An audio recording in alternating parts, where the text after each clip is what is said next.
Hey, hope you're doing well. Andy here from Drive Steady, and in this video I'm reviewing the Mercedes AMG GTR Roadster and telling you why it's an ultra rare Mercedes. In addition to that, I'll cover all the details of the interior, exterior, and take it for a quick drive. So let's get started with this review of the Mercedes AMG GTR Roadster.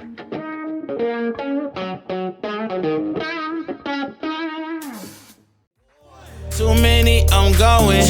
Too crazy, and I got bad ones, and they ready. A good time, so now it's in the whip, we left that. Can't remember anything, but I know we got lit.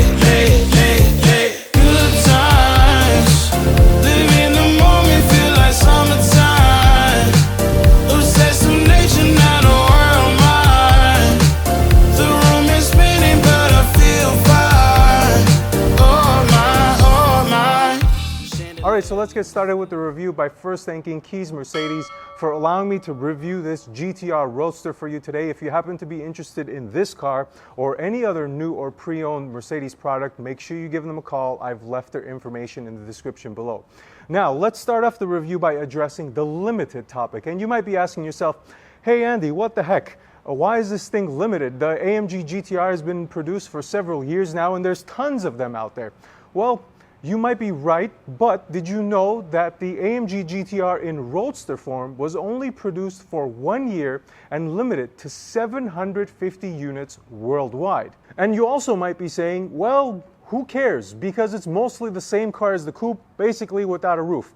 And you might be right again. But if you look historically, limited production convertible cars do pretty well.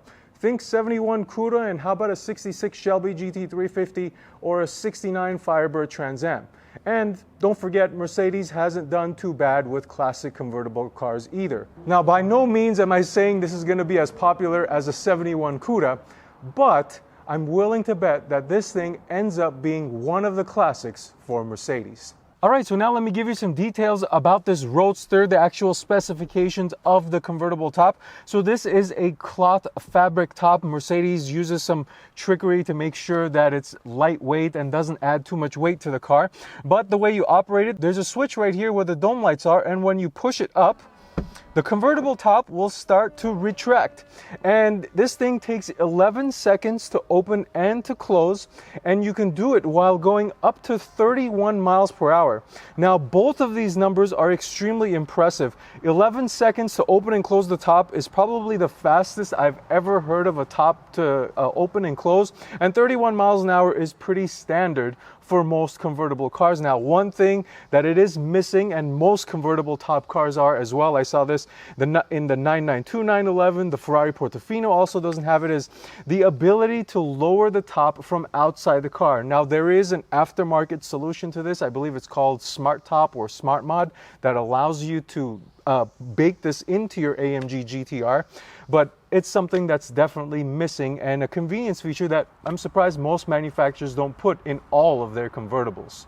Alright, so now let me give you some of the engine details in the AMG GTR. Of course, this is powered by the 4-liter twin turbocharged V8 making 577 horsepower and 513 pounds-feet of torque.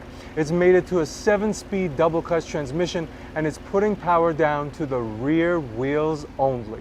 Now, as far as weight goes, there is a penalty here because of the convertible top, 3,750 pounds, and because it's a little heavier, you also lose a couple ticks as far as performance goes. 0 to 60 in still a astonishing 3.5 seconds and a top speed of, get this, 197 miles an hour in your convertible drop-top Mercedes AMG GTR in this green hell magno paint, which is absolutely stunning. Now, one thing that many people forget about the layout in the AMG GTR is that it's a front mid-engine car, and what that means is that the engine sits behind the front axle. So for example, I've lined up the camera parallel to the front wheels, and the engine starts behind the front wheels. So therefore, this is a front mid-engine car, giving the car a little bit better weight distribution as opposed to the engine sitting on the front axles. Now, one other really cool thing about this car is that it has a titanium exhaust. So let's go around back and take a listen to what this thing sounds like.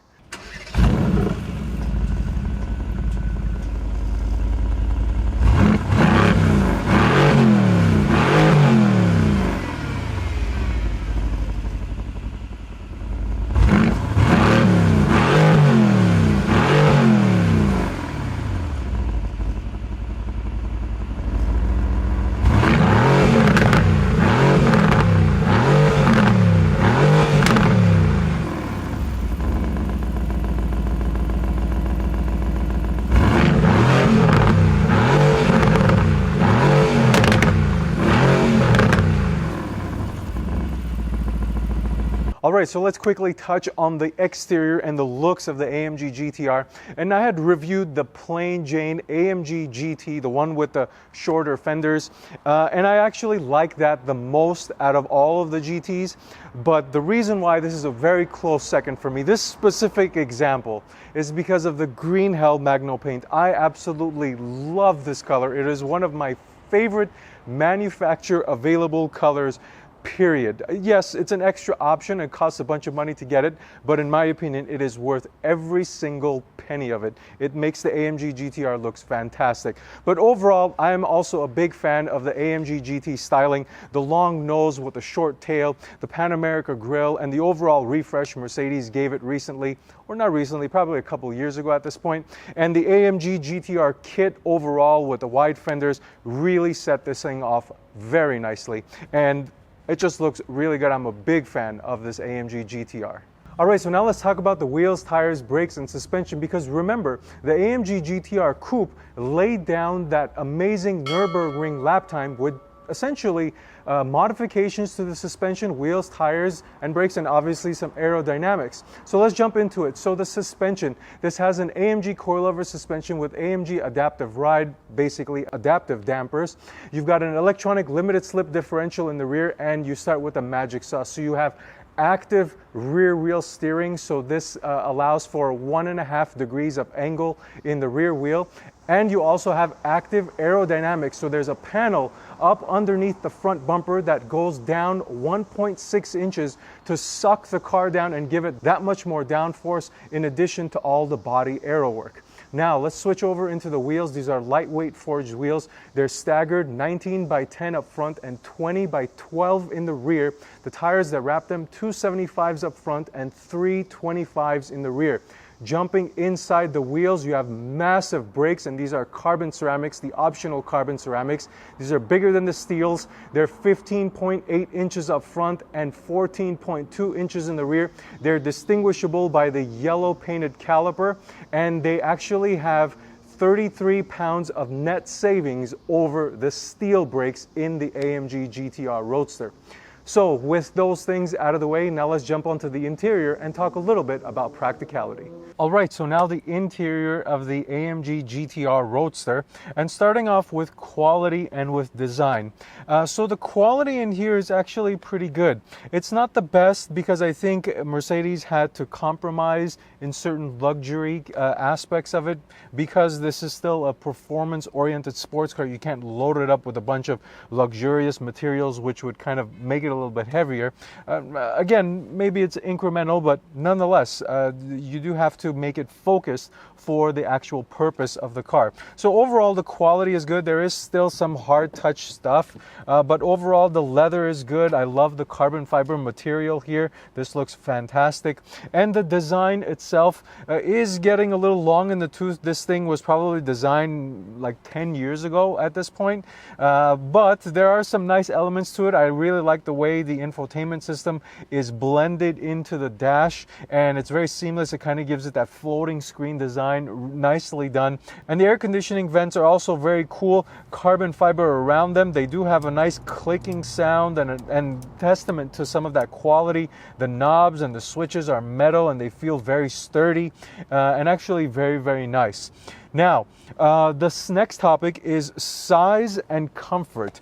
So I put the top back up, and I did this so I can test like my height and how I fit in here.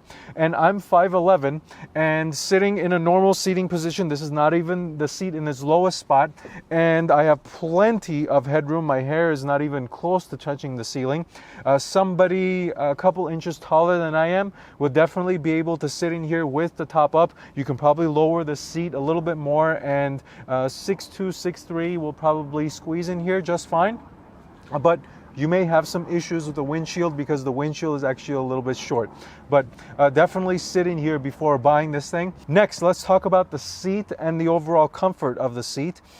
This is the AMG Performance seat you get as standard. It does have the quilted cross stitching as a standard feature in the AMG GTR Roadster. As far as the comfort level go, let me set your expectation here. This is tailored for a more aggressive driving position or more aggressive feel. You have side bolsters, thigh bolsters, the normal adjustability, but the cushioning is not the cushioniest, for the lack of a better term. This is a proper sports seat and it's dialed in to be aggressive. So don't come in here expecting like an S-Class seat, because you're definitely not going to get it, or anything even close to the Mercedes sedan lineup. You're not going to get that level of comfort in the seat. It's definitely tailored for sporty oriented driving. You could probably get by daily driving it, but again, I don't have a lot of experience on long distances and whatnot. So now let's cover technology, and you've got two screens in here. One as a gauge cluster, which gives you a full digital information screen or digital gauge cluster out in front of you. It's 12.3 inches out there, and the infotainment system is on the smaller end. I can't believe I'm calling a 10.25 inch screen smaller, considering how big screens are getting now. But one of the other shortcomings of this infotainment system is that it's the command system, and this is the older system from Mercedes, and the MBUX is the new one. So this is actually not bad, but the MBUX is so much more convenient and easier to use to navigate. The graphics are much more up to date, and there are some other shortcomings. Maybe some people view this as a benefit, but this is not a touchscreen. You have to control it using the controller here, and you're just so used to using your finger on your smartphone, and it just becomes natural using it on the infotainment screen. So it's something to consider if you're thinking about buying an AMG GTR, this Roadster specifically, and I know it's the same in the other AMG GTRs as well. But overall, the interior is actually suitable for this car. It just comes along for the ride. I saw the same thing in the Ferrari Portofino, and I characterize the AMG GTR's interior the same way. It's all about the driving experience and the exterior. The interior is purpose-built to provide a functional interior. There isn't anything super flashy or super technology oriented in here. Maybe in the next version, but period centric for now. This is a functional interior, and it's relatively high quality. So with that out of the way, now let's take this thing on the road and see what it feels like behind the wheel. All right, so now the driving portion of the AMG GTR Roadster. And of course, Roadster, you have to do the review with top down, right, to get the full experience. So as far as visibility goes, you do have a very long hood out in front of you, but I don't find it to impair anything out looking forward. The rear view, no issues, even though the wing is slightly visible, but no issues looking at the back. This does have a fantastic front 180-degree camera, back 180-degree camera, and no issues. The blind spot monitoring is also good, albeit one thing, when the top is up, you do have to really crouch and look over your shoulder in order to see everything. The convertible top, or let's call it a B-pillar, even though it's not, kind of impedes in your vision. You really have to rely on your blind spot monitor, make sure your mirror's adjusted properly, and do an over-the-shoulder quick check. So with that out of the way, now let's go ahead and turn this thing on and go for a quick drive. And the battery in this car keeps dying, so I need to use this emergency switch, which actually kind of gives it a cool feel. I gotta go here and plug it in and turn it on via the key. But when you turn this thing on, the rumble of the V8 is astonishing, and I don't even have the exhaust mode enabled, and it sounds fantastic. Okay, so let's go for a quick spin here. This is a dealer car. We're not going to abuse it. I'll just try and give you a feel of what this thing really feels like. So let's go. AMG GTR Roadster. And when you're setting off, the first thing you will notice in this car is that the suspension, which I'll touch on in detail here in a second, is properly stiff. And it gives you great feedback. Even when you're driving slow. It's a proper sports car feeling suspension. So as you're setting off and you're driving slow, there's plenty of down-low grunt to get this thing rolling, and you don't have to worry about this thing moving. The 4-liter twin-turbo engine is fantastic to drive even at low speeds. But we're not driving this to drive it at low speeds. So now what I'm going to go ahead and do is put it in Sport Plus and see what it can do with the exhaust enabled and the car in Sport Plus mode. Actually, let's go ahead and have some fun. Let's put it in race and let's see what it feels like. All right, so let's see if we can get some more road. Woo, and the exhaust and the pops that you can immediately feel the thrust in this car. The 4-liter is a properly tuned V8 here. So let's go. Now we're gonna get a little bit better road here. Make a left, a right. Downshift into first, and now let's get a listen to what this exhaust sounds like. Oh wow! The pops at the top of every shift. Oh, so engaging to drive. I remember the coupe version of this, and driving it here in the Roadster is so much fun. Man, the exhaust note is fantastic. But it's a very interesting exhaust note. And the reason why that is, when you're driving it around slowly, like putting it around like this, you get a proper V8 rumble. But then when you're at the higher end of the RPM, say above 3,000 or 4,000 RPM, it almost changes its tone to a very deep, bassy tone. And one other thing it kind of reminds me of, not completely, is a flat plane crank note. Let's not blow it out of proportion. It's not a flat plane crank engine, but it does give you that type of vibe. Let's get a quick one here.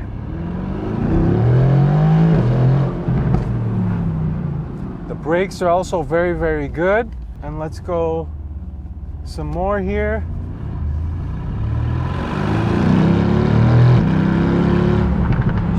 The exhaust note is addicting to listen to. It is truly addicting. Let's get one last. Let's get one more.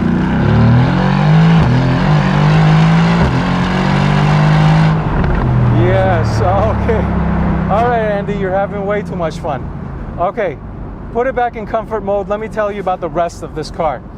Okay, the suspension and the steering are extremely tight.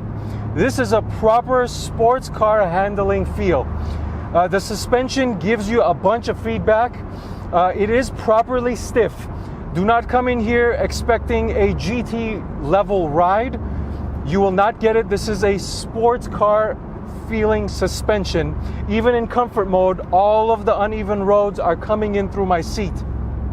Sport Plus race mode, it's almost borderline intolerable on the street. So keep that perspective or have that expectation if you're interested in this car. Now the steering is also extremely tight, nicely weighted. Actually, a bunch of weight in this one, but in comfort mode, it's more than tolerable on a daily basis. But one other thing about the steering, it is extremely twitchy. Anything I do, I could feel the wheels moving. There is no deadness in this. It is like a go-kart feel, and it is astonishing that you're getting this type of suspension and steering feedback in a convertible. Most convertibles are GT cars, but not this one.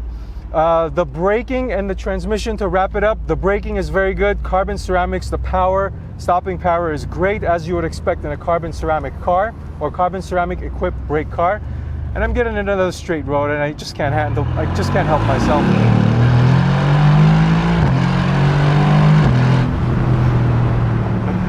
There's the brakes, let's test them. Really, really good stopping power in the brake. To wrap it all up, what is this thing? I think this is kind of a Frankenstein car, because you look at it, you say, oh, convertible. It's not supposed to be a track car or a sporty car. It's a GT car. And it totally is not. This is totally not a GT car. This is a sports car with the roof chopped off of it. I cannot tell that much difference between the AMG GTR Coupe that I drove and this one. Don't come in here expecting a GT car, because you're not going to get it. You are not going to be, I personally don't see somebody being able to drive this like 1,000 miles across the country or along the coastline for 200, 300 miles. You might be able to get along with it depending on your tolerance of suspension and seat comfort, but if you're looking for something that is more GT oriented, you might be disappointed after you drive this. So if you want something extremely sporty and a convertible that looks absolutely insane, especially with the green hell magno paint, this is the car for you. If you want a convertible sporty car, this is fantastic and it looks amazing.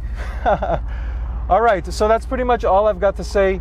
If you've got any other questions for me, please make sure you leave me a comment down below or send me a message on Instagram at DriveSteady.